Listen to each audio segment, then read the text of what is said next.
Facebook veut désormais accéder à vos données bancaires. Facebook a approché de grandes banques américaines pour leur demander de partager des données de leurs clients également membres du réseau social, dans l'objectif de proposer de nouveaux services sur son service de messagerie interne Messenger, a indiqué lundi une source proche du dossier. Le célèbre réseau social a tenu il y a plusieurs mois des discussions avec Chase, la banque de détail de JP Morgan, Citi de Citigroup et Wells Fargo, a ajouté sous couvert de l'anonymat cette source, soulignant que Chase avait mis fin à ces négociations. Le groupe de Mark Zuckerberg souhaitait avoir des informations sur toutes les transactions financières effectuées par carte bancaire et connaître les soldes des comptes courants de clients, a encore dit la source. Ils demandaient des informations sur les commerces avec lesquels ils font affaire et proposaient en échange aux établissements bancaires de placer sur Messenger, qui revendique 1,3 milliard d'utilisateurs actifs, certaines de leurs offres. Facebook n'a en revanche pas précisé quelle utilisation il entendait faire des données demandées, selon la source. Des contacts ont également été pris avec la banque US Bancorp, selon le Wall Street Journal qui a révélé l'affaire. Pas pour la pub.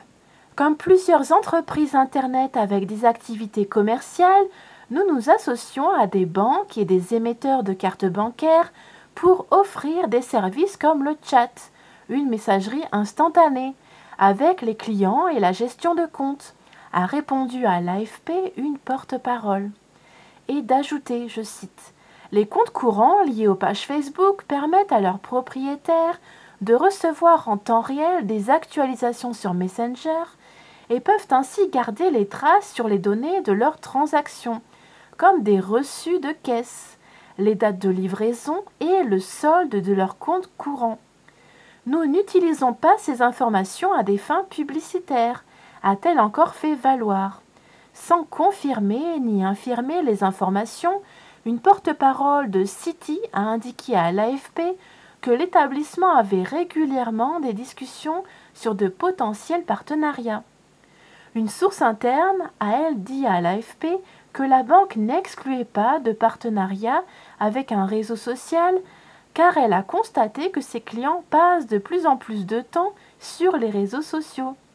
Patricia Wexler, une porte-parole de JP Morgan Chase, a renvoyé l'AFP vers une déclaration faite au Wall Street Journal.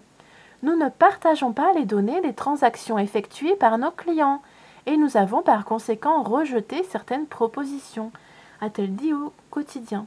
Donc c'est vraiment du politiquement correct. Wells Fargo n'a pas souhaité faire de commentaires.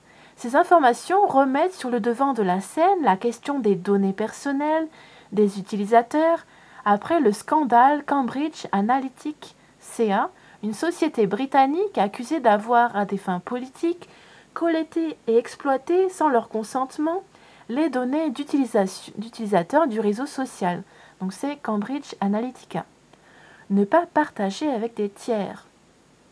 Cette affaire et d'autres polémiques à répétition ont affecté les résultats récents de Facebook et obscurci ses performances à venir, ce qui a conduit à une perte de 119 milliards de dollars de capitalisation boursière en une seule séance fin juillet à Wall Street.